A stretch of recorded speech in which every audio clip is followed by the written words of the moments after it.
like your senior year usually is a little bit more brief. Right, you're just trying to maintain. You're like, I just need not to get an F on anything, right? And get good grades. Like that's senior year. I feel like I need to just scratch this because we need to be having a different conversation. Again, why do y'all think it's okay to walk around stressed? There's a good kind of status quo. Status quo? Yeah, it's like a continuous state. Like I never escape it. Exactly, that's why it's called stress. If it wasn't a continual state, then it would not be called stress. I mean, there's no way to really avoid it. Especially here, it's like you're gonna have it. It's just a matter of embracing it. So everyone feel like there's no way to avoid stress? Not here. Not here. Yeah. Not here where? At UGA, maybe, but not here. Oh, really? So what you trying to say? Georgia Tech stress out students out, but UGA, they just part like it's 1999? Well, they are the #2 party school in the nation. Are you serious? Yes, they are. That I didn't know. But there are people here at Tech that have a really great fun experience and that are not walking Oh yeah, like I have Friday, like, you know, I'm stressed out, but that's like what days? Friday through Sunday. Friday through Sunday. You had Thursday. It's a great time Friday. Thursday too? Yeah, you got Thursday in there. So y'all are only stressed on the days that y'all have classes. No, it carries, it follows you. It follows you? Like a bad habit, you think about it over the weekend. You thinking about it over the weekend, then what are you doing to eliminate the stress over the weekend? Yeah, avoiding your Most Sunday people class. chill on the weekend, but probably not Sunday though. Sunday's like Monday's coming up. Yeah, Sunday's like you gotta get everything in order. Sunday I chill. I chill too. And I have Monday is one of my busiest days, but I'm chill on Sundays. I'm like, those students will get whatever I got for them. If I ain't prepared, oh well. No, I'm joking. I have prepared for this class all the way back in like June or July, so y'all are good for the most part. But I'm like, why? Again, no one has answered the question. Why do y'all think it's okay to walk around stressed? Because people feel like they What's our don't alternative? have another option. There are alternatives. Like, what's our alternative? Yeah, if we don't turn our work in. So y'all are relating having to do work, which y'all knew y'all have to do, to being stressed? So there's like different kinds of stress. Like at least like there's like good stress and bad stress. Okay, good. Let's talk about it. Good stress and bad stress. What's a good stress? Stress that motivates you to do stuff. So like I'm stressed out, so I obviously do my homework. Okay. But I'm not just like stressed out all the time where I think I'm like failing. So there's like a different kind of stress. I'm not feeling like I'm the failing kind of stress. I'm feeling that I just need to do my work kind of stress. Okay. So you feel probably a little bit more anxious than stressed. Depends on how much work we have. Do you feel like you have too much work? Like more than you can handle here? No. Way too much. At times. Exactly. That absence assignment, too much work. It was too much work for the abstinence assignment? Oh, yeah. Wow, what did you give up? Dessert. Well, I mean, I feel like that's too much work too. I mean, I haven't had. You had to think about that, huh? You like, it's only hard too when like you go somewhere and they have like banana pudding is your favorite dessert, or like red velvet cake and it's your favorite dessert. You know it's hard to give it up then. But there are ways to handle stress. There may not be ways to ever get rid of stress because life is just built in a way that, even talking about what happened this weekend, there's always going to be things that are beyond our control, right? There are things that we have no control over or little control over. There's things that's always going to be expected of us.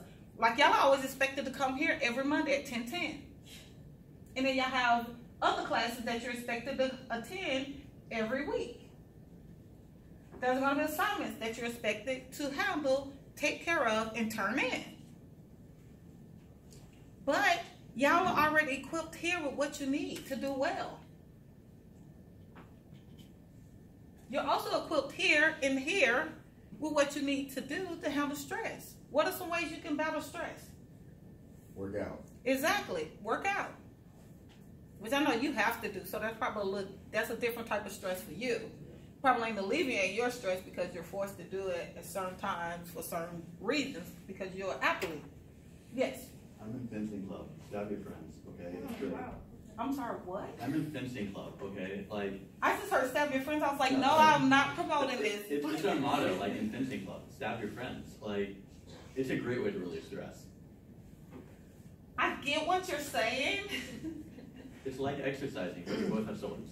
Fixing, I'm sure, is a good way to relieve stress. I don't know that I want to like support stab your friend. Wait, quick question. Does it hurt when you get stabbed by the pointy thing? Not really. Are they like balls? There's a little ball at the end of it. Well, Or like, do you feel it? I mean, you feel it, but it doesn't really hurt. You're wearing like a bunch of padding. Okay. Okay, well, as long as you're in fencing and you have all your padding on, then stab your friends. If not, please do not stab your friends or yourself. Even if it's not, it's just not nice. You learn something new every day. Yes. What are some other ways? So we have workout, stab your friends. Arts and crafts, nice. What else? Stress ball. Stress ball. I actually have one of those, and I use it a lot when I'm at my desk. When I'm like grading papers, or like a student leave out of my office who had a lot of stress and they kind of leave it in the room, which I want them to leave it, but then that energy is still there, so it's gonna go somewhere, right? It's just like, it's energy.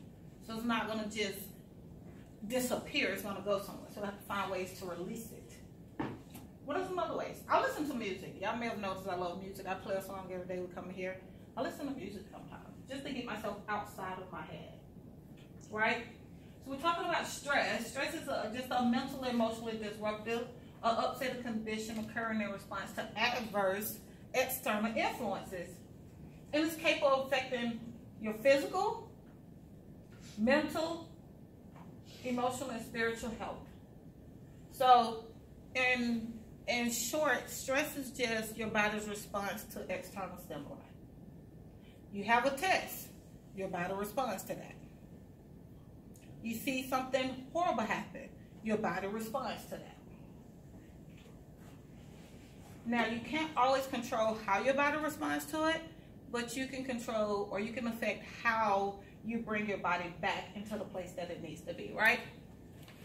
We'll agree, or y'all don't feel like that at this point. So, the biology of stress. This is what happens when you're stressed.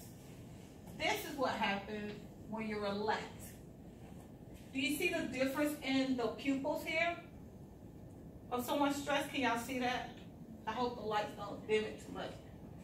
But this is that research shows that the brain activity actually looks different when you're stressed than when you're not stressed.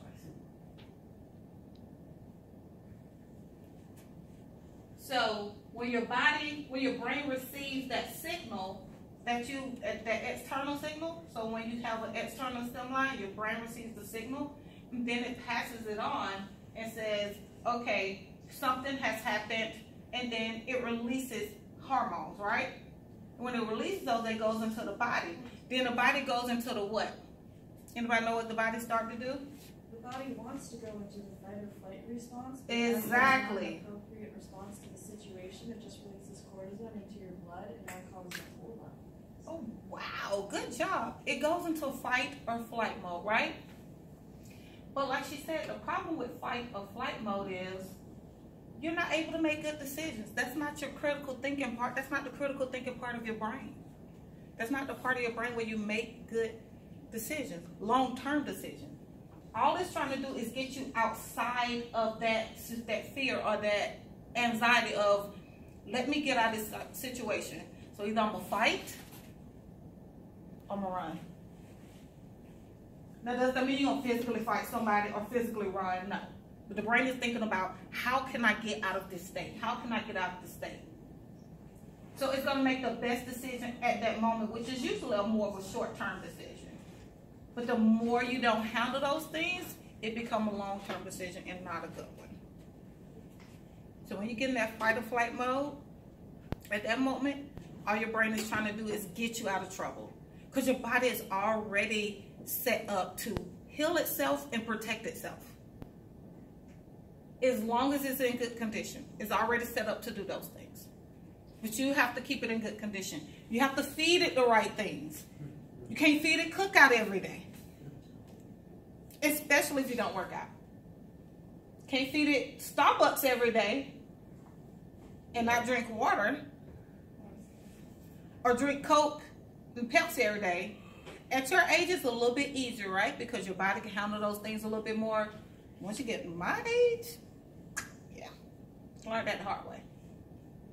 I literally drank 1 or 2 Cokes a day when I was in college. I could not do that at this age. No, I'm not telling you my age, but I could not do that at this age. It would be disastrous results. So what causes stress?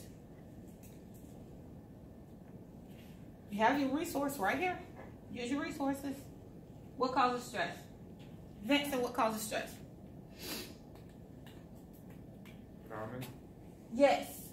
So your environment is tech. And a lot of people come into tech and they already be like, okay, I'm going to be stressed. I just got to get it out. I just got to get out. And even at graduation, that's one thing. Oh, I made it. It's like, duh, you were supposed to make it. You came here to graduate at some point. Like, that's the goal. That's what we as administrators and staff and people that work at tech expect, and that's what you expect. It shouldn't be a surprise or like a hoorah, I made it. It should be more of a celebration like, good, I did it, I accomplished something. Psychological changes. Some of you may not realize that, but this is the age, you guys are at the age where a lot of that is going on. So you're at the age where cognitively you're transitioning from adolescence to adulthood. Because most of you are about what, 17, 18, 19? So you're still transitioning. You're still going through some of those changes. Social situations. Maybe in a social situation to where you're not really getting along with people, or you're a little bit more shy, so you're not connecting to people. How many of you have at least 5 people that you know coming into tech? Raise your hand. Okay, that's not a whole lot. Probably half the class. How many of you knew at least 3? 2. How many of you knew no one coming into tech? Okay, that's about a third of the class. Actually, no, a fourth of the class. My math was off. A fourth. I know y'all are good at math. A fourth. That was a fourth of the class. So a fourth of the class came to a school where they knew no one. How many of you are from the city of Atlanta? Suburbs or no? It just surrounding area. Suburbs, city of Atlanta. That's only half of the class. So the other half are coming into an environment that they've never been in. You may have a medical procedure. I had a student who was on the road team. She had an accident. They do this thing to where every year they jump off a, not a bridge, a cliff in celebration. She hurt herself going into the water. When she went into the water, she occurred an accident. She had to go to a doctor. She hurt herself a little bit more than what she anticipated because it didn't hurt as bad when she got out. She knew she was hurt, but she didn't realize how badly she was hurt. She no longer rose. She had to end up taking the semester off because her injury ended up being so much worse than what she thought it was. She couldn't get around campus well enough. Even though we have disability services, she still needed to get to class. Then it started to affect her, and she started to, you know, feel a little sad about the fact that she couldn't row anymore. It was hard to get around campus. She had to end up dropping out withdrawing that semester. So you see how one thing just affected another? And then pressure. All y'all say y'all feel pressure. Some say it motivates them to do really well in class, right? Some say it doesn't. And lack of financial security. These are just a few of the things. So recognizing symptoms of stress. How many of you pay attention to your body? Good. You should always pay attention. Sometimes you have aches and pains. You're like, it's just a headache. It's nothing. Let me keep going. It'll go away. Or let me pop on the leave. Or let me get Starbucks. Starbucks is not help. Hair loss, acne. A lot of times teenagers have acne. They don't understand why. It's stress. It could be your body's telling you that it's stress. I know somebody said they did have stress in high school. Right? Somebody said in high school was a stressful situation. Abdominal pains, sweaty palms, increased heart rate, blurred vision, anxiety. Talked about that a little over here. and abnormal body functions. Those are all signs of stress in your body. Do not ignore your body. Your body should not have, you should not have headaches. That is not a natural state. Hair loss is not a natural state. Acne is not a natural state outside of puberty years, right? Unless you're eating poorly, because that also can be diet. If you eat pizza, chocolate, and a lot of things that are high in sugar or fructose corn syrup, that affects your body also. I think scientists disprove that. You can show me the research on that? I believe you, but I doubt it. So long-term effects of stress. You have heart disease, obesity, digestive problems, depression. So one thing I will say, in your age group, depression is one of the things you see the most. If you're ever feeling depressed, tell someone.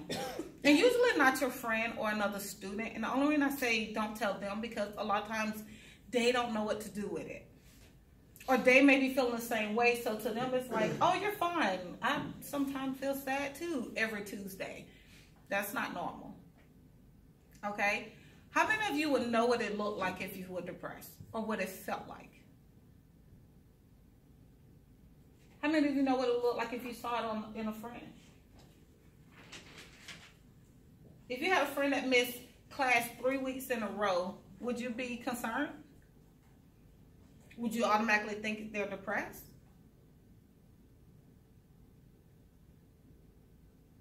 Right, you wouldn't. But that could be what's going on. But it may just look like they're being lazy. It may be like, well, I feel like I want to play, video games. Or I just didn't feel like going to class today, but I feel fine. Or physically, I can get up and move around. I feel fine. But the professor got on my nerve last week, so I'm not coming. We'll have a test for another month. I study for the test. But if you're having problems or you're feeling stressed or you're not feeling well, you have a lot of resources here on campus. But if you don't feel comfortable utilizing those resources, the one person you should always at least go to first is who? Your academic advisor. They know how to point you to all the resources you need. See your academic advisor.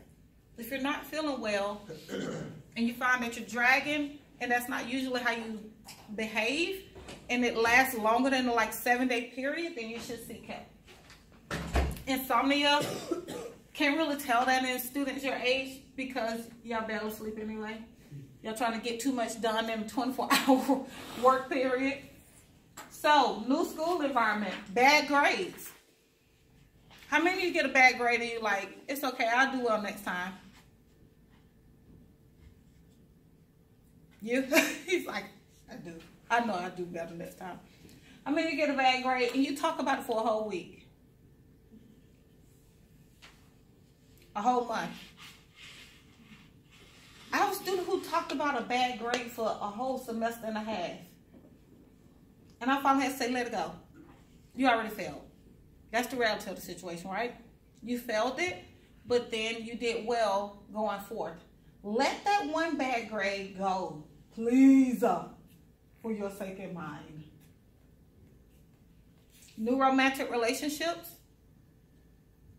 That's a big one for college students, and they don't even realize it. There are times when I've had students in my office, and they're like, I'm upset, and they're going through things, and they're like, I'm just struggling this semester. And I just start talking about random things, and I find out they're having problems in their relationship.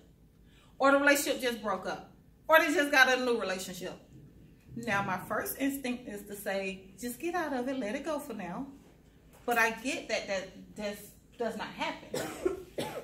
But you have to make sure that your school, your education is your priority. You should not be in a relationship where someone is being disrespectful to you. And that goes for men too. She should not be cursing at you as well as you should not be cursing at her. She should not be hitting you, and you should not be hitting her. That is not normal. That is not okay. Okay? If you're talking to someone and they're constantly hanging up on you, that's not okay. If they insult you, or they say, oh, you should dress like Madison. Look how cute she is. That's not okay. All right? Family illness, we have students that deal with that occasionally. You make parents divorce or separation, drugs. And I don't want to skip past the drugs because I know a lot of times students use drugs. They use it and they say recreationally. And it was like, oh, I'm just smoking pot. I think right now pot is still illegal here, so it's still a crime. I'm not going to even get on that though because I have my own feelings about that. When I say drugs, I'm also including alcohol. Most of you are all of you actually are under 21, so you should not be drinking. And I know here at Tech, they have weapons. I'm asking you ahead of time not to participate. Commit to yourself not to participate. Okay? Because you never know how your body's going to respond to things. Some students get here and that may be the first drink they've ever had. And then they get sick. We've had students that have been hospitalized behind that because they got alcohol poisoning. You just don't know how your body's going to respond to things. Now, some of you have already drinking before. That's your own personal business. But you should do it responsibly. You shouldn't do it at all, but if you do it responsibly. So short-term solutions for stress relief. We talked about listening to music earlier. We talked about exercising, praying, positive self-talk. That really helps my students a lot. Like my students that I advise, when I see them over the course of a semester, if they are, sad or depressed or anything's going on, we kind of work on how to positively talk to yourself. So sometimes your brain has just been conditioned to think the worst, and then you have to retrain it, right? And talk it out with somebody. Take long, deep breaths. I have done that. Count to 10. That don't work for me, but it may work for some of you. Maybe 10 just ain't high enough. Long-term solution for stress, daily exercise, a healthy diet. We can't do cookout every week, every day. Develop consistent study habits. One thing that we are noticing, and I'm doing some research on this, a lot of you did really well in high school and may not have put a whole lot of effort in it. Some of you may have really studied hard, worked hard, but high school is totally different. When you get to college, you have to actually study. You have to actually work hard. You have to get work done. And then there's no one reminding you. I remind y'all a lot, like, oh, next week or this week we have this. But for the most part, most of your class, the professor's going to expect you to have paid attention to the syllabi and to remember when assignments are due. Or to remember that a test is coming up. No one's going to be at home saying, hey, don't forget to study for this exam. Because you're not living at home with your parents. They're not reminding you. So you need to develop study habits. The sooner you develop consistent, good study habits, the better off you'll be through your academic career. And I tell students all the time, start off really strong your first 2 years. Because if your GPA take a hit later, you won't go too far below. But it's so much more difficult to raise your GPA than it is to drop it. Students that come in and their GPA is below that 3.0, they find that they struggle year to year just to raise it. I had a student who made straight A's his last 2 semesters. The semester before that, he made like a 3.5, maybe like a 3.37, and he still couldn't get to the 3.0. He just barely missed it. But that's because his first 2 years, his GPA was really low. So he was constantly trying to build it, and he found it difficult to do that. Meditation, pick a hobby. Take vitamins, get sleep and rest, which I know that's really hard for you guys because y'all trying to balance partying with schoolwork. I see you. You I'm not bothered, okay? So a quick scenario. We're about to run out of time, and I want to make sure y'all leave on time. I told you I was trying to commit to that. Tina gets accepted into her first choice school. She and her parents are excited and cannot wait to go shopping for her dorm room. She attends FAFSA and knows that this is where she belongs. Go Tech. She's making friends and doing well in her classes. After midterm, Tina noticed that her grades are not what she expected. She has 1 B, 2 C's, and a D. She starts to call her parents, but is afraid they will be disappointed. She noticed after a few weeks that her face is starting to break out and her hair is dry. What are some suggestions for Tina?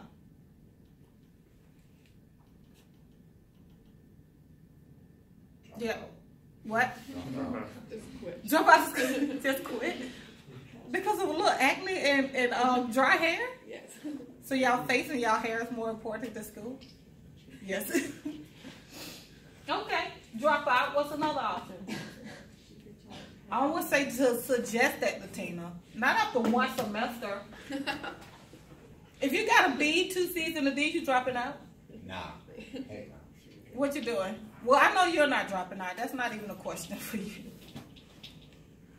Hey, that's passive. What are you going to do? What would you suggest for Tina? This your friend. She should talk to her academic advisor.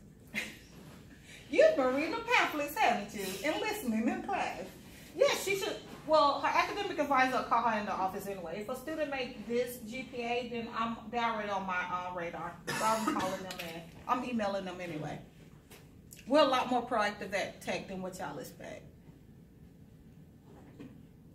But what would you as a friend tell her? Do you think she should call her parents? No. Yes. No. Why no? Why? What if they're paying for her school? Okay, but tell them you got obese. So call them but lie. mean, We're keeping. I'm keeping my eye on you anyway. Just Hold no. up, I'm talking to Brandon about this conversation. I'm joking. Are they gonna get mad at her for getting like D's and C's? Or those type of parents? Or they chill? Well, she's not even worried about them being upset. Mad at her. She's more worried about them being disappointed. But even if they get mad, chances are they're gonna be supportive, don't you think? You said yes. Why yes? Because I like talking about that stuff with my parents. It makes me feel better. My parents would be like, oh, like they want me to do better. Right. But they would be like, oh, like I know that you can do better, and like you will. See, she get encouragement from her parents. So if that's where you get your encouragement, well, whoever your friends are, they should not talk to you guys. They should definitely talk to their advisor or someone else, other parent. But yeah, she should call her parents and tell them what's going on. But technically, she's an adult. She doesn't have to. But using those resources, your parents are still a resource. Your advisor is a resource. The dean of students is a resource. You have to learn how to use your resources while you're here. If this is going on with Tina, chances are, if she doesn't talk to someone about it, her next semester is going to go just as bad. Because she needs to figure out what is going wrong. What do I need to change? But if she continues that way and she's feeling upset, that's not going to just go away on its own. Right? I expected these answers out of y'all because this is what y'all do. Any questions? Y'all go forth and be great. Have a great day.